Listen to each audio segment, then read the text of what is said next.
Did you know that industrial deafness accounts for around 14% of all claims received by CMI? As a noisy industry, industrial deafness claims have long been a part of coal mining.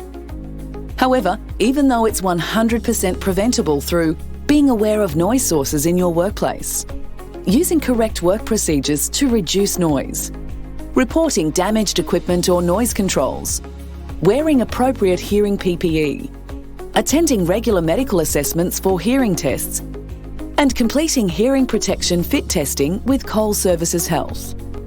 Despite this, the cost of industrial deafness claims continue to rise. This is driven in part by the cost of hearing aids, but often due to the unnecessary time and expense when workers engage a legal representative to make a claim. In fact, 70% of new industrial deafness claims received by CMI each year are initiated via legal representation on behalf of the worker. But it doesn't have to be this way. Let's explore the symptoms of industrial deafness. The symptoms include missing parts of a conversation, struggling to hear speech when there is background noise, having to turn the TV up louder than normal, or constant ringing, buzzing or hissing noises. Sadly, the impact on the worker can be far greater than the hearing loss itself.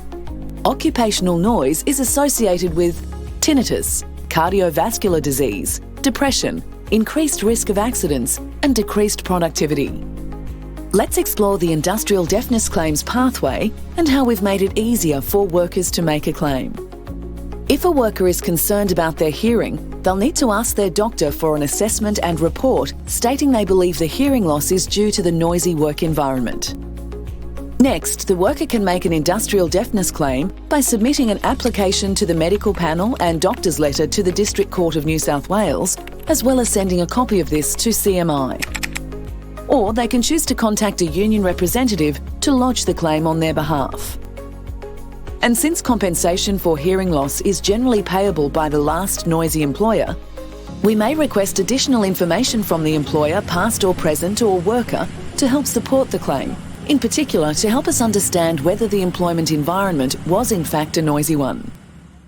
Once the last noisy employer is confirmed, the worker can proceed to the medical panel for assessment. This involves an examination by an independent ear, nose and throat specialist who will provide an assessment of the level of hearing loss. If there is an entitlement to compensation or hearing aids, CMI are here with a team of specialists who focus exclusively on the management of industrial deafness claims to guide and support workers directly or via a union representative. For more information on industrial deafness, please contact your account manager or call CMI on 1800 WORKER, 1800 967 537.